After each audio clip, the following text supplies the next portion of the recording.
Welcome to Kitchen Basics 101, where I teach you the bare bone basics as if you've never cooked a day in your life from the perspective of a mom. Okay, this never happens at my house, but the house is empty. Usually there are tons of kids and teenagers and husbands and whatever, but I am all alone. We're gonna try some experimental French toast, okay? So breaking the house down. Have you seen these at Costco? These are buttery croissants. You could totally use bread or sourdough or whatever you want, but we're gonna try it with croissants. And a lot of people, when I made my French toast before, said, have you ever tried using creamer? And I think that is a genius idea. So that's what we're gonna do. We're gonna put creamer in our French toast. I'm very excited. Between like dirty another dish and don't dirty another dish, and I'm thinking like, let's not dirty another dish. So why don't we make it right here, the batter, and then we'll just like shove the croissants down in it. Yeah, let's do that. Normally with a French toast, what I do is eggs and milk or eggs and heavy cream. And then I'll season up that with cinnamon, vanilla. Oops, I just got a shell.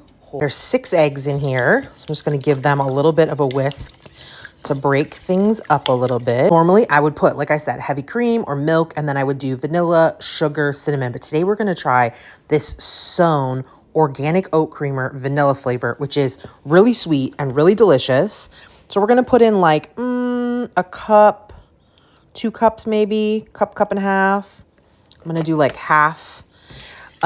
This is gonna add all the sweetness, so definitely don't add any sugar to this. This is gonna be plenty sweet. I did about half the container, and so that's about 16 ounces, I guess. Because it's French toast, you got to put a little cinnamon, right? So, almost dropped the lid in there. So close to a tragedy. I cannot see when I'm using this thing. So I'll put probably like 2 teaspoons, teaspoon and a half of cinnamon, and we'll give that a good whisk. If you don't care about dishes, this is definitely easier to do in a bowl and pour over the croissants. But like, I don't want to wash another dish. So I'm just doing it right here in the pan, 1 pan. I'm just going to rip them and throw them in there until it looks like enough. But we're going to start with a couple, maybe like 4. We'll see. But I'm just going to rip up my croissant chunks and throw them into my mixture. And of course, we're going to press it down because we want it to be completely submerged. And I'm not going to bake this right off. I'm going to let this sit maybe in the fridge for like an hour. And of course you could do this the day before and let it soak overnight, which is even better. If you're planning a big breakfast, or maybe you do like Sunday breakfast at your house, then what I would do is you could do it the night before. You could throw it in the fridge if you have space. And then in the morning, you just preheat your oven and pop it in and you're ready to go.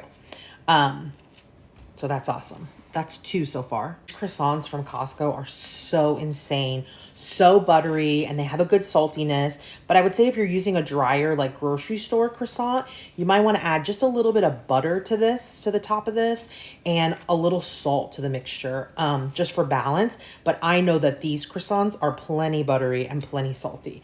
So I'm not going to do that. So I'm just going to give everything a little press down to see where I'm at. That was 4 of those large croissants. Actually, I'm going to put a 5th because I don't want it to be too custardy and not enough bread. But again, this is what I tell you guys all the time about cooking at home, is that you have the option to do it however you want. If you have French toast at restaurants and you think, oh, it's too bready and it's not enough custard, then do yours with less croissants and you'll get more custard. Or if you're like, oh, it's never, custardy enough, then, do less, or the opposite.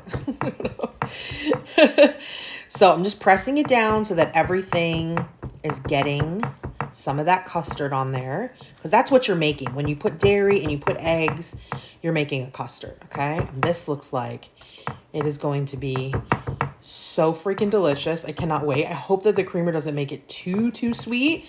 We want it to be sweet. We don't want it to be like sickeningly sweet. We want balance, right? Look at this gorgeousness. You could totally top this with some raspberries, blueberries, some strawberries, and, make it all pretty. But I just want it to be delicious, so I don't worry about that. I'm going to let this sit in the fridge for like an hour or so, and then I'm going to preheat my oven to 350, 375. I did this covered with foil for the first 10 minutes, and then I did the next 25 minutes uncovered. And look at this masterpiece. Hello? gorgeous. Of course, we know nothing until we taste it. And should I take a nice, beautiful slice out? Yes. Am I going to? No. I'm gonna stick my fork in there. You should definitely let it cool. Literal smoke coming off of this bite. Look at this.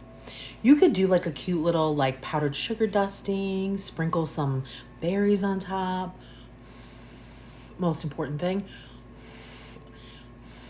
is the taste.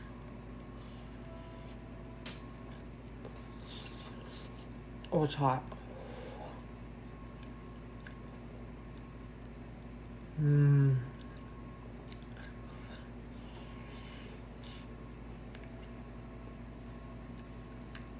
Oh my God.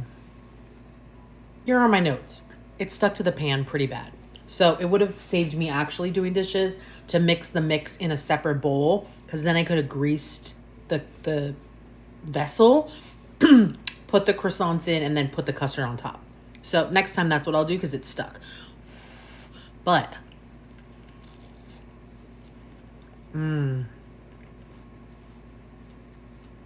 this creamer method really worked here. It's subtly sweet. It's not overly sweet. It has great flavor. Because we did croissants, there's like crispy, crunchy bits, but then there's also like soft, custardy bits. That is fantastically delicious. That's the only thing I would change. I would mix my custard in a separate bowl, butter the dish, put the croissants in, pour the custard over top. Other than that, chef's kiss, 10 out of 10, recommend.